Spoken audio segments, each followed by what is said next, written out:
Good morning, friends. I am Dr. Preeti Sharma and I am here again to teach you demand.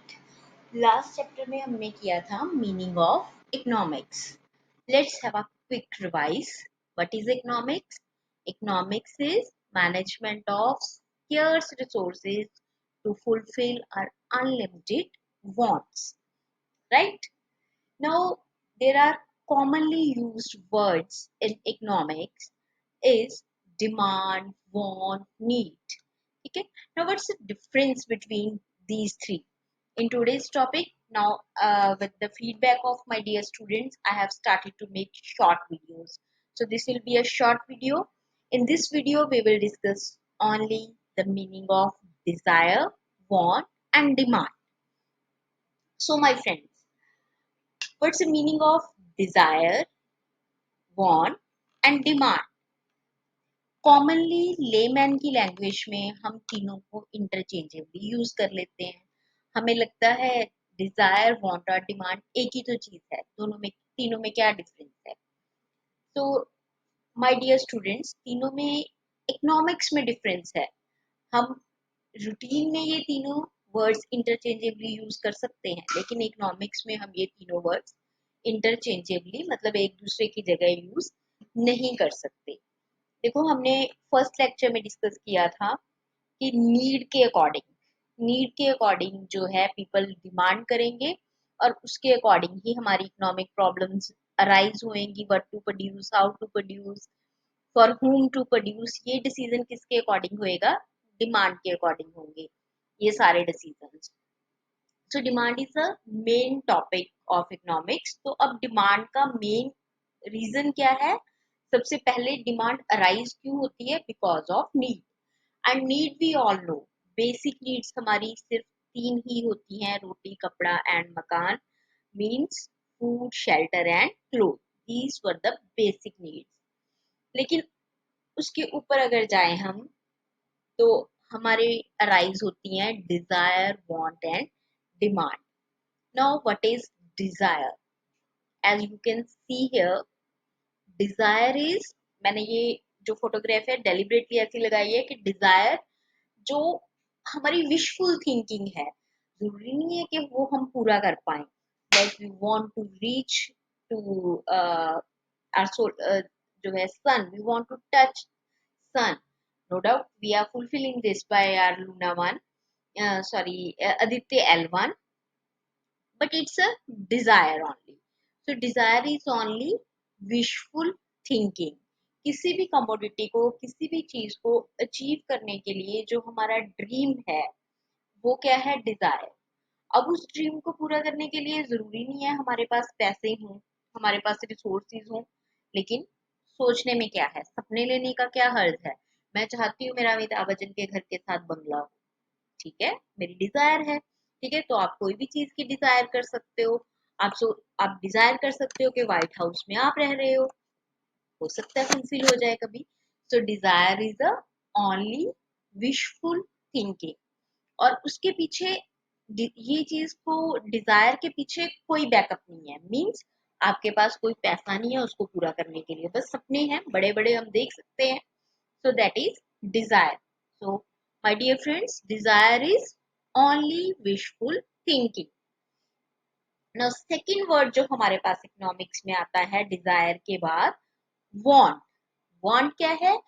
वो effective Dzire जो हम किसी commodity के साथ या किसी सर्विस के साथ पूरा कर सकते हैं. लाइक मेरी डिजायर है कि मेरा बड़ा सा घर हो, मेरे पास ब्रांडेड कपड़े हो, मेरे पास बड़ी सी कार हो. लेकिन ये सारी डिजायर है. अब वांट क्या है? मतलब बड़ा बंगलो हो, लेकिन घर तो मुझे चाहिए ना. तो घर, कपड़े, ये सारी वांट है. And I have a money to buy these things. ठीक है, मेरे पास बंगला खरीदने का पैसा नहीं है, लेकिन मेरे पास एक छोटा सा घर खरीदने के लिए पैसे हैं, एक छोटी गाड़ी के पैसे हैं. तो जब मैं एक छोटा घर खरीदने की, छोटी गाड़ी अपने बजट के अकॉर्डिंग खरीदने की प्लानिंग करती हूँ, तो वो क्या है? मेरी वांट है. लाइक हम चाहते हैं कि हमारे पास घर हो, कपड़े हो, अच्छा खाना हो, अकॉर्डिंग टू आवर बजट, तो वो क्या है, want. So what's the difference between desire and want? Desire is हमारे ख्याली पुलाव, हम सोच रहे हैं कि हम यूनिवर्सिटी के टॉपर बनेंगे लेकिन पढ़ हम बिल्कुल नहीं रहे, ठीक है, वो हमारी डिजायर है। वांट, हम दिन रात मेहनत कर रहे हैं और अच्छे मार्क्स लेके आएंगे ही आएंगे, तो दैट इज वांट। हमारी वांट है कि मैं यूनिवर्सिटी टॉपर बनूं, मेरी इच्छा है मैं यूनिवर्सिटी टॉपर बनूं और मैं पढ़ भी बहुत रहा हूँ, तो ये है वांट। मतलब I have a money, I am collecting money to buy a car और अ हाउस, तो दैट इज द वांट। हमारे पास इफेक्टिवली बैकअप है अपनी ये वाली इच्छा को पूरा करने के लिए। तो फिर वो डिमांड क्या होगी? अब डिमांड क्या है? जब हमने वो प्रोडक्ट्स अपने कार्ट में रख लिए, हमारी डिजायर थी कि हम चांद पे जाएंगे एक दिन, ठीक है, वो हमारी डिजायर थी। हमने ब्लूप्रिंट बनाया, प्लानिंग की, पैसे इकट्ठे किए, बजट को कम किया, अफोर्डेबल किया, और हमने विक्रम लैंडर को वहां पहुंचा दिया, तो वो जो काम सक्सेसफुल हो गया, ठीक है। तो यहाँ पे भी डिमांड क्या है कि हम कोई चीज खरीदना चाहते हैं, हमारी इच्छा थी एक बड़ी सी कार खरीदने की, हमने मेहनत की, पैसे इकट्ठे किए और वो अपने कार्ट में डाल दी। जो सामान हमारे कार्ट में डल गया, दैट विल बी डिमांड। मतलब जो चीज हमने खरीद ली, हम खरीद के घर ले आए, वो है डिमांड। क्यों पढ़ रहे हैं हम डिजायर, वांट और डिमांड के बीच का डिफरेंस? आप बिजनेस करना स्टार्ट करते हो, ठीक है, आप सोचते हो कि कितने लोग हैं इंडिया में जो बड़ा घर, बड़ी कार खरीदना चाहते हैं, चलो मैं कार बनाता हूँ, ठीक है। कितने लोग हैं जो इंडिया में एक बड़ी लग्जरी कार खरीदना चाहते हैं? पूछने जाओगे सभी यस बोलेंगे, तो आप उतनी गाड़ियां थोड़ी ना बनाओगे। आपने कितनी गाड़ियां बनानी है? आप देखोगे कि कितने लोगों के पास लग्जरी गाड़ी खरीदने के लिए पैसे हैं, ठीक है, वो उनकी हो जाएगी वांट। फिर कितने लोग रेडी हैं, जो आप प्राइस पिच कर रहे हो, जो आप डिजाइन पिच कर रहे हो, जो आप टाइम पिच कर रहे हो, उसी टाइम पे उस चीज को खरीदने के लिए या खरीद लेते हैं, वो होएगी डिमांड। तो आपकी प्रोडक्शन जो है वो डिमांड से मैच करनी चाहिए, डिजायर और वांट से नहीं। एक सिंपल सी एग्जांपल से समझते हैं। मैंने कार खरीदने की प्लानिंग की, मेरे पास जॉब नहीं है, पैसा नहीं है, तो वो मेरी क्या होएगी, डिजायर। जॉब मिल गई, पैसा इकट्ठा कर लिया, अब 5 लाख की कार है, मेरी पॉकेट में 5 लाख है, तो वो है वांट। मैं कार खरीदना चाहती हूँ, मेरे पास 5 लाख रुपए हैं, मैं 5 लाख खर्च कर सकती हूँ, वो है वांट, ठीक है। लेकिन क्या हुआ, मैंने सोचा कि कार या घर, दोनों में से किस चीज पे पैसा लगाया जाए, तो मैंने कार को छोड़ दिया, घर पे 5 लाख रुपया वो इन्वेस्ट कर दिया। तो मेरी जो कार खरीदने की इच्छा थी वो वांट बन के रह गई, वो डिमांड में कन्वर्ट नहीं हुई। वो डिमांड में कन्वर्ट कब होएगी, जब मैं वो गाड़ी खरीद लूंगी, तो वो हो जाएगी डिमांड। तो डिमांड में कौन कौन से एलिमेंट्स होते हैं? डिमांड में होता है desire to have a commodity, like car खरीदने की डिजायर थी, मेरे पास पैसे भी थे कार खरीदने के लिए, और उसी टाइम पे, उसी समय पे मैंने वो गाड़ी खरीद ली, पैसे दिए और गाड़ी ले ली, ठीक है, वो हो जाएगी डिमांड। अगर गाड़ी नहीं लेते, वो पैसे कहीं विंडो शॉपिंग करके आ गए, वो पैसे हमने कहीं और खर्च कर दिए, तो वो रह जाएगी वांट। और पैसे ही नहीं है, हम वैसे ही ख्याली पुलाव बना रहे हैं, तो वो है हमारी डिजायर, ठीक है। तो क्यों पढ़ रहे हैं हम डिमांड, वांट और डिजायर के बीच का डिफरेंस? ये मैंने आपको पहले ही बता दिया, क्योंकि जो बिजनेसमैन है या फिर जो हमारी इकोनॉमिक प्रॉब्लम है, हाउ मच टू प्रोड्यूस, वो डिमांड पे डिपेंडेंट है, डिजायर और वांट के अकॉर्डिंग प्रोडक्शन नहीं होगी। For whom to produce? For those who are demanding, okay. Now एक सिंपल सा लॉ है हमारे इकोनॉमिक्स में, that is law of demand. इसको डिटेल में हम नेक्स्ट लेक्चर में करेंगे। Let introduce this let me introduce this here. Law of demand is, सबको पता है, घर में जो कभी स्कूल नहीं गया छोटा बच्चा उसको भी पता है, तो ज्यादा हमें कंफ्यूज होने की जरूरत नहीं है.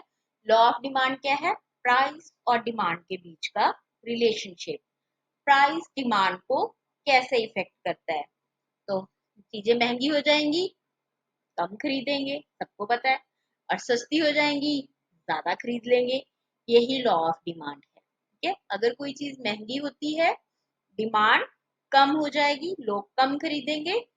सस्ती हो जाएगी, ज्यादा खरीदेंगे. So law of demand is relationship of price and demand, और effect of price on demand, other things being constant. Of other things we will discuss in next lecture in detail. But other things means मेरी income change नहीं हुई, चीजें महंगी होगी. Income उतनी है, 100 रुपए कमा रहे थे 100 ही कमा रहे हैं. जो प्रोडक्ट खरीद रहे थे 100 से, वो महंगे हो गए, तो हम खरीदना कम कर देंगे. लेकिन सपोज प्राइसेस 1% बढ़े हैं, मेरी सैलरी डबल हो गई है, तो हमारा खर्च, हम खर्च भी ज्यादा करेंगे, हम खरीदेंगे भी ज्यादा, तब डिमांड कम नहीं होगी. ठीक है, तो other things being constant means सिर्फ प्राइस बढ़ रहे हैं, डिमांड को इफेक्ट करने वाली बाकी सारी चीजें कांस्टेंट है, वो चेंज नहीं हो रही. तो प्राइस बढ़ने से डिमांड कम होगी, और प्राइस कम होने से डिमांड बढ़ेगी. अगेन माय डियर फ्रेंड्स, आप लोग थोड़ी सी कंफ्यूजन कर देते हो जब साइंस की बात करते हैं. प्राइस और डिमांड का रिलेशन है, इसमें हम क्या बात कर रहे हैं? प्राइस का इफेक्ट देख रहे हैं डिमांड पे. लेकिन डिमांड का इफेक्ट जो प्राइस पे होता है वो रिवर्स होता है. बच्चे साइन के साथ एक्सप्लेन करते हैं एग्जाम में, तो वो रिवर्स कर देते हैं. मतलब डिमांड का इफेक्ट प्राइस पे दिखाते हैं और इनवर्स रिलेशनशिप शो कर देते हैं. जो लॉ ऑफ डिमांड है, इसमें हम क्या डिस्कस कर रहे हैं? प्राइस डिमांड को थप्पड़ मार रहा है. फर्क है ना, आप थप्पड़ खा रहे हो और आपको कोई थप्पड़ मारे. ठीक है, तो यहाँ पे प्राइस डिमांड को पीट रहा है. बढ़ जाएगा प्राइस, मार बढ़ जाएगी, डिमांड कम हो जाएगी. मार कम हो जाएगी, डिमांड बढ़ जाएगी. मतलब प्राइसेस कम, डिमांड ज्यादा. प्राइस ज्यादा, डिमांड कम. लेकिन अब जब डिमांड की पीटने की बारी आती है, तो रिलेशन पॉजिटिव हो जाता है. जिस चीज की डिमांड बढ़ेगी, प्राइसेस बढ़ेंगे. डिमांड कम होएगी, प्राइसेस कम होंगे. और ये लॉ ऑफ डिमांड नहीं है. लॉ ऑफ डिमांड क्या है? Inverse relationship of price and demand. जब हम ये देखते हैं कि अगर प्राइस मारने पे आ जाए तो डिमांड पे क्या इफेक्ट पड़ेगा. Right? Okay students, it's done for today. Now wait for my next video. In that video we will discuss factors affecting demand and law of demand in detail. Thank you for now. Thank you.